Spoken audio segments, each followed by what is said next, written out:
अस्सलाम वालेकुम second year. जी हमारा आज growth and development chapter number 19 का सेकंड लेक्चर है।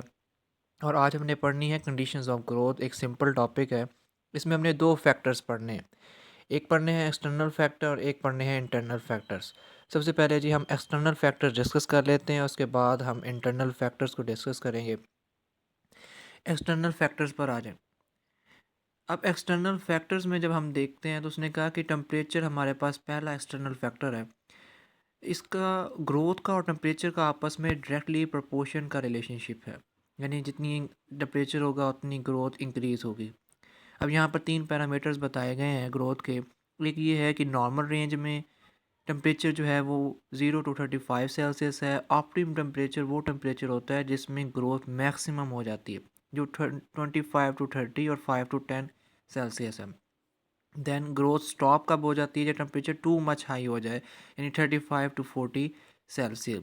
याद हो अगर चैप्टर नंबर 15 में भी हमने पढ़ा था कि जब टेम्परेचर अबव 40 जाता है तो plant heat shock protein produce करती है।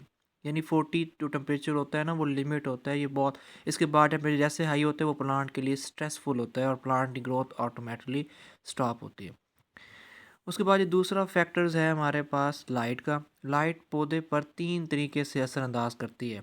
इंटेंसिटी शिद्दत से, क्वालिटी किस्म से, और ड्यूरेशन यानी उसका कितना टाइम पीरियड है, रोशनी कितनी देर तक है।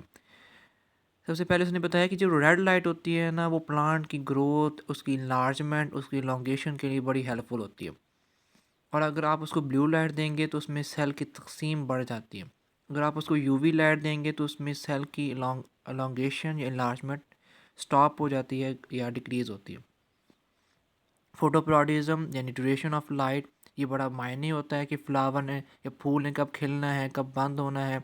ठीक है जी, इसको हम फोटोप्रोडिज्म कहते हैं। नेक्स्ट हमारे पास है जी ऑक्सीजन। नॉर्मल ऑक्सीजन होगी तो ग्रोथ भी अच्छी होगी, लेकिन अगर ऑक्सीजन को टू मच हाई कर देंगे तो ये हिंड्रेंस प्रोड्यूस करती है रिएक्शन में, मेटाबॉलिक एक्टिविटी में ऑक्सीडेशन को काज करती है, जिसकी वजह से प्लांट के अंदर ग्रोथ स्टॉप हो जाती है। कार्बन डाइऑक्साइड जैसे आपको पता है कि फोटोसिंथेसिस के लिए यूज़ होती है, तो इसका इंक्रीज या डिक्रीज़ होना बराह रास्त असरअंदाज करता है ग्रोथ के ऊपर। तो ये सिंपल से फैक्टर्स थे हमने, temperature, light, oxygen, carbon dioxide. आखिरी दो जो हैं वो हमारे पास हैं वाटर और न्यूट्रन। कल हमने पढ़ा था कि वाटर सेल अलोंगेशन में हेल्प आउट करता है, इसको इन्लार्ज करता है, इसको अलोंगेट करता है, और जोन ऑफ अलोंगेशन में वाटर बड़ा मायने रखता है। इसलिए प्लांट में अगर पानी मौजूद ना होगा तो प्लांट की ग्रोथ भी क्या हो जाएगी? स्टॉप हो जाएगी। लास्ट हमारा एक्सटर्नल फैक्टर है न्यूट्रिशन।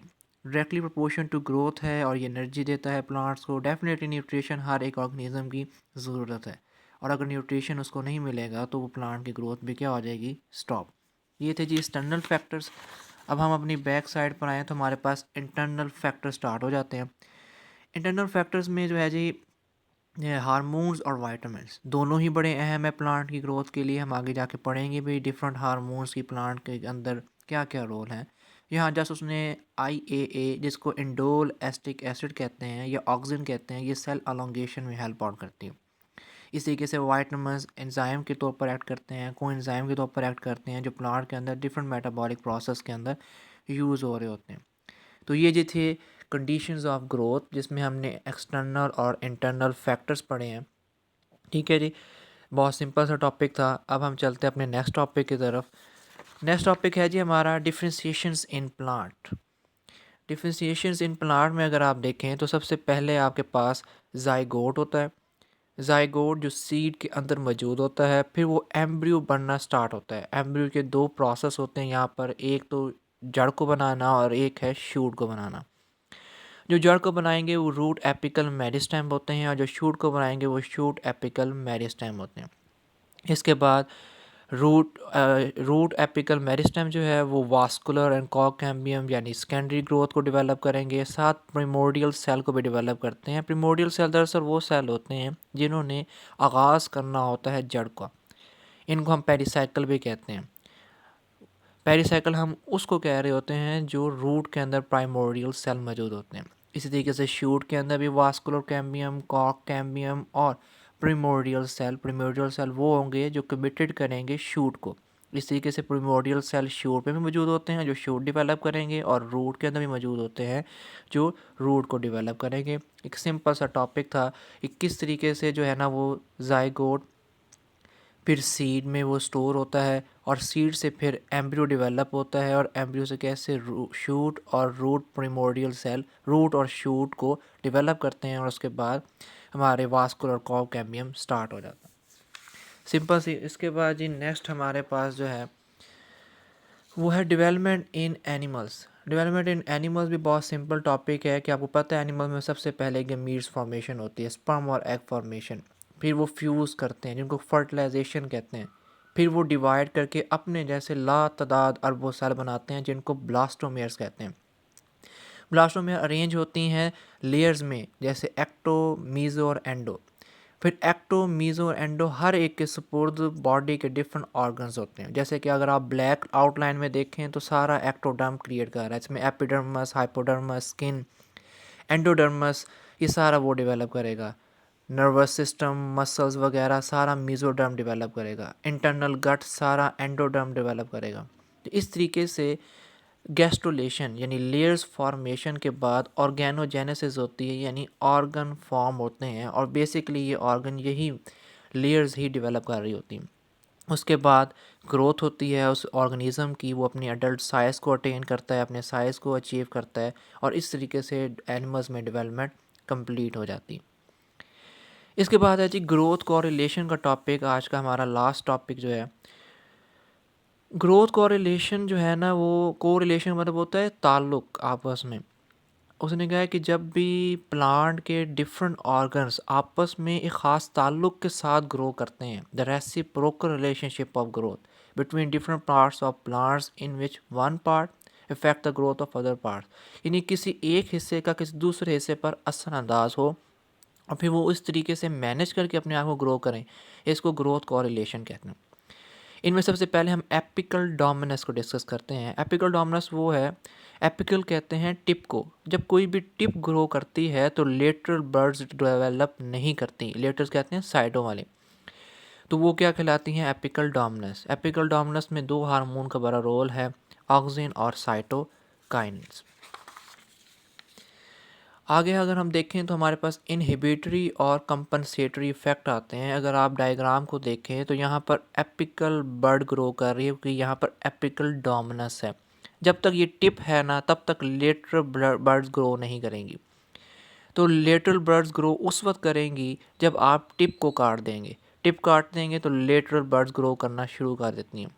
इसलिए इसको कंपनसेशन इफेक्ट भी कहते हैं, यानी प्लांट अपनी ग्रोथ को स्टॉप नहीं करता बल्कि किसी ना किसी तरीके से कंपनसेट मैनेज करता है।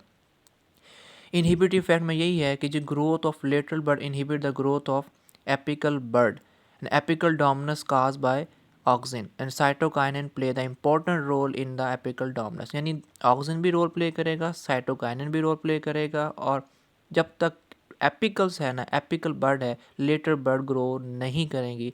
इस इफेक्ट को इनहिबिटरी इफेक्ट कहते हैं। कंपनसेशन इफेक्ट, हाँ, अगर आप एपेक्स रिमूव कर दें तो लेटर बर्ड ग्रो करना स्टार्ट कर देती हैं। साइटोकाइनिन के अंदर इसमें रोल ये है कि साइटोकाइनिन हमने यहाँ पर भी पढ़ा है कि इनहिबिटरी इफेक्ट रोल प्ले करता है, वो तो लेटर बर्ड ग्रो ही नहीं करने देता, तो यहाँ पर कंपनसेटरी इफेक्ट में कहाँ पर साइटोकाइनिन आ गया। तो बड़ी यूनिक बात उसने यहाँ लिखी, उसने कहा कि अगर आप साइटोकाइनिन को ऐसी जगह अप्लाई करेंगे जहाँ पर लेटर बर्ड इनहिबिट हैं, रुकी हुई हैं, तो वो लेटर बर्ड प्रमोट हो जाती हैं, रिलीज़ हो जाती हैं, यानी साइटोकाइनिन लेटर बर्ड को भी ग्रो कर सकता है और एपिकल डोमिनेंस में भी रोल प्ले कर सकता है। तो ये था जी इनहिबिटरी और कंपनसेशन इफेक्ट। लास्ट में है जी एपिकल डोमिनेंस का एप्लीकेशन। हम इसको टैप रूट ये जो हमारे पास गाजर, मूली वगैरह जो होती है ना, इनकी ग्रोथ को प्रमोट करने के लिए यूज़ कर सकते हैं। हम लेटर बर्ड्स को स्टॉप करने के लिए यूज़ कर सकते हैं। हम अपने जो आलूओं का टाइम पीरियड 1 से 3 साल बढ़ाने के लिए भी इस्तेमाल कर सकते हैं। आपको पता है ना, आलू के ऊपर भी लेटर बर्ड्स निकल आती हैं जिनको हम आँखें कहते हैं, उनसे हमें प्लांट्स डेवलप होना शुरू हो जाते हैं। तो उनको स्टॉप किया जा सकता है इन हार्मोन्स को यूज़ करके, ताकि हम उनके टाइम पीरियड को जितना बढ़ा सकें हम बढ़ा सकते हैं। इस तरीके से जो आलू जो तो शायद 6 माह भी बड़ी मुश्किल से गुज़ारता है, तो वो 1 से 3 साल जो है ना वो गुज़र जाएँगे, और प्लांट और हमारी जो वो इकोनॉमिकली है ना वो हमें बहुत ज़्यादा फ़ायदा होगा। तो इस तरीके से जो है ना हम एपिकल डोमिनेंस को, ग्रोथ कोरिलेशन को, इन्हिबिटरी इफ़ेक्ट को, कंपनसेशन इफ़ेक्ट को बड़े ही मैनेजेबल तरीके से अपने इकोनॉमिकल पर्पस के लिए या अपने डिफरेंट प्रोडक्ट्स में हम उसको यूज़ कर सकते हैं।